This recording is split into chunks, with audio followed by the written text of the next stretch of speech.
Ano ba maganda inumin? Tubig, lemon water, o buko, 'di ba? Ano benefits? Tsaka ano bang gaano karaming tubig ba kailangan mo inumin? Depende sa bigat, depende sa edad, tingnan natin, okay? So ang tubig, lagi ko sinasabi, parang miracle miracle water, ang daming benefits sa katawan. Meron kayong mababasa, sasabihin nila, dapat 3 baso lang tubig. Iba nagsasabi, mali ang 8 glasses of water. Oo nga, mali. May iba, 6 glasses. Yung iba, 10 glasses. Depende nga eh. Kung payat ka, syempre mas konti. Pag mataba ka, mas maraming tubig. Parang ganito. O, pinapakita ko na. Kung kayo, ito, dami ng tubig in liters. Palayan natin, ito, 2 liters in a day. 8 basong tubig, 2 liters. Depende yan sa bigat. Kung ganito ka kalaki. Ito, kilogram. Ito, pound. So, pag 72 kilos ka, lalaki, o babae, o 158 pounds ka, mga 2 litro on the average. Kung mas payat ka, mga 110 pounds ka lang, o mga 50 kilos ka lang, pwede mga 6 glasses in a day. Pero 6 to 8, pwede pa rin yan. Kung mas malaki ka pa, 190 plus pounds, 2.5 liters or 10 baso. Ito yung recommended, depende sa size sa size po natin. So nakikita nyo, mas maliit. Pero ito kasi, baka ginawa to sa Amerika eh. Ngayon kasi masyado na mainit. Kung nagtatrabaho ka sa labas, pinapawisan ka, baka dagdag pa ng tubig ang mas kailangan. Ano senyales na kulang ka sa tubig? Okay? Headache. May kidney stones, laging may UTI, laging pagod, laging dry ang mouth, kulang ang tubig. Hindi makafocus, masakit ang tiyan, laging constipated, laging pagod, mabilis ang heartbeat, masakit ang mga buto-buto, pwede rin. Kasi ang katawan nga natin, ang dami tubig eh. Ayan o, ilang percent tubig yung katawan natin. Ang utak natin, 75% water eh. Ayan o. Ang dugo natin, 85 to 90% water. Ang lungs natin, basang-basa yan, 90% water. Muscle, 75% water. Kahit ang buto, 25% water. Ang atay, kailangan niya yung tubig para gumana. Kaya pag kulang sa tubig, mahihilo kayo, manghihina kayo. In 3 days, walang tubig, delikado. Nakamamatay, di ba? Alam naman natin yan. So, maraming benefits. Okay? Ano mga benefits niya? Sa headache, migraine, pwede ang tubig. Yun lang ang kailangan mo. Sa UTI, urinary tract infection, sa mga babae, sa mga lalaki, inuman mo lang ng tubig, pwedeng gumaling pag mild UTI. Mga may kidney stones. Okay? Pag kidney stones, kulang na 8 basong tubig. Ang recommended sa kidney stones, mga 3 litro or 12 glasses of water. Yung mga may kidney disease, tumataas creatinine, papunta na sa kidney failure. Pumunta kayo sa nephrologist ninyo, sasabihin ng nephrologist ninyo, usually 3 litrong tubig, 12 glasses of water para ihi ng ihi para yung creatinine hindi tumaas, di ba? Kaya tayo nga, bago masira ang kidneys, bago mag-dialysis, unahan na natin. Hindi pwede 3 basong tubig lang, delikado. Gaganda rin yung balat. Yung mahilig sa alak. Pag uminom ka ng alak, madidehydrate ka lang. Kailangan mo bawat 1 basong beer, 1 basong tubig. Okay, 1 basong alak, wine, 1 basong tubig. Kasi nga, pampaihi yun, madidehydrate ka. Kahit kape, malakas ka sa kape, madidehydrate ka rin. Kailangan mo sabayan ng tubig. Okay? So, maraming benefits ang tubig sa buto, sa cells, sa balat. Paggising na umaga, very important. Kasi nga, dehydrated tayo. 1 o 2 basong tubig. Pwedeng herbal tea, pwedeng lemon water. Yan. So, magbaon ka rin. Bago matulog, pwede rin uminom 1 basong tubig. Ngayon, yung iba, ayaw ng tubig. Sasabihin, Doc, pwede bang lemon water or buko? Diba? Ito, pag-usapan natin, mga healthy to eh. Siyempre, iwas tayo sa soft drinks, matamis, iced tea, matamis. Yung mga delata, kahit fruit juice, matamis pa rin. So, tingnan natin to energy drink, syempre nakaka-palpitate, alak, hindi rin maganda. Ito yung magaganda, lemon water. Pag lemon water, kung ano benefits ng tubig, yun din ang benefits ng lemon water. Pero ang lemon water kasi, may dagdag pa siya. May vitamin C siya. Ano, maraming vitamin C. May vitamin B, konti. May potassium siya. Ano, may dagdag benefit siya. 1 litrong tubig, lalagyan ng mga kalahating lemon. Kung nagtitipid, kalamansi na lang. Pwede rin naman kalamansi.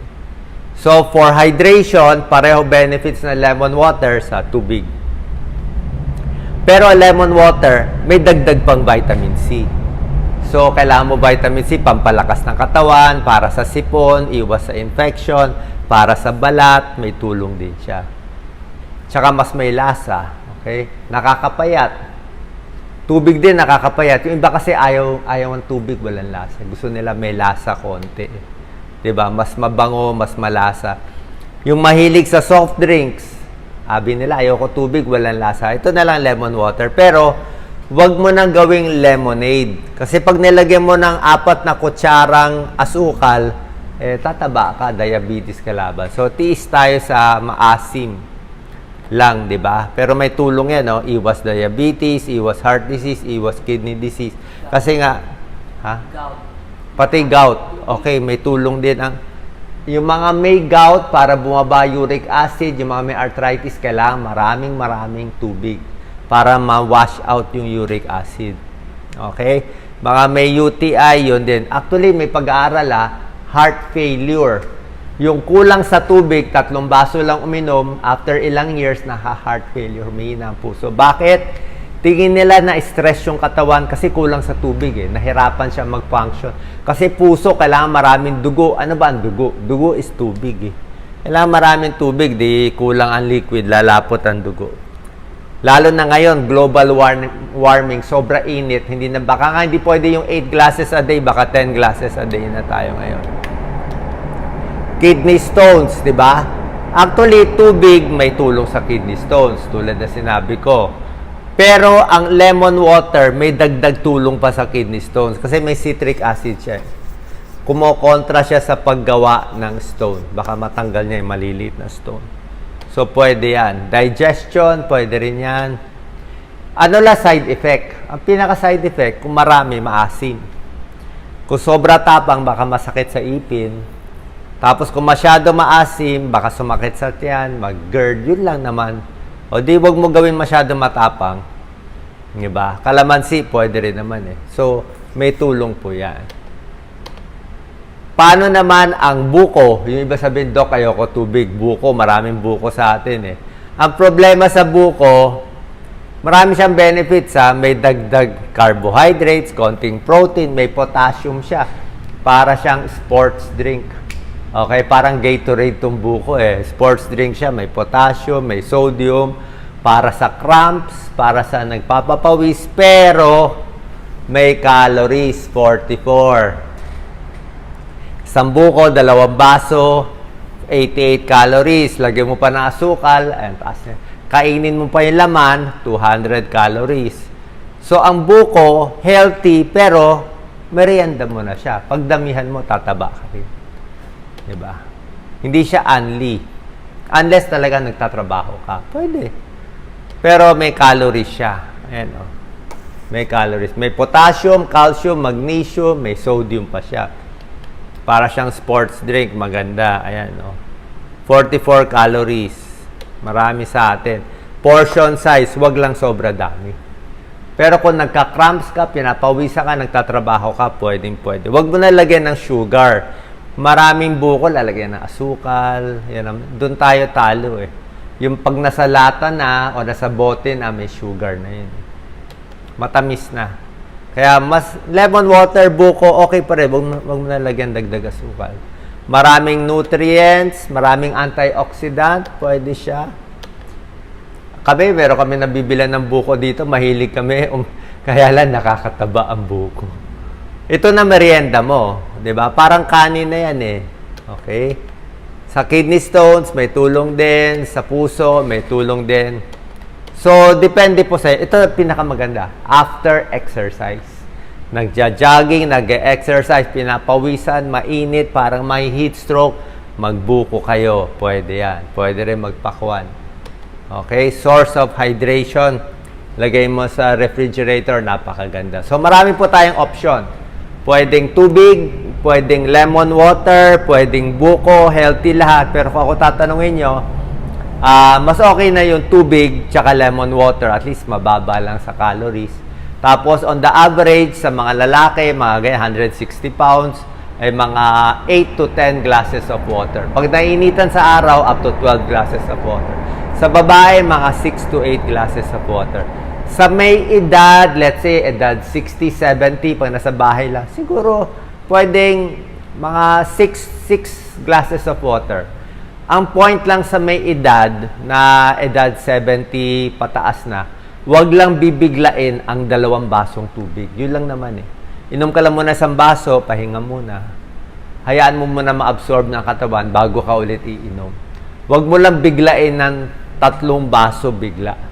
Yun, baka mahirapan lang.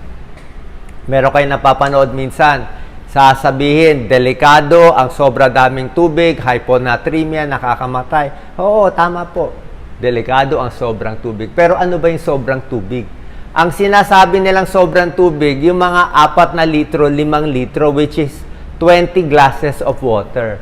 Yung mga umiinom na ganong kasobra na may hyponatremia, usually may mental problem. Merong tao may mental problem, parang may sakit, inom lang na inom ng tubig. May ganong sakit eh. So, kaya maabot ng 20 glasses. Pero, kung 8 basong tubig, hanggang 12 basong tubig, 2 to 3 liters, okay pa yan. Sa construction worker, hanggang 4 liters, 16 glasses. Mga runner, pwede yun. Diba? So, tama-tama lang pag-inom, makikita nyo, isa pang basis natin yung kulay ng ihi.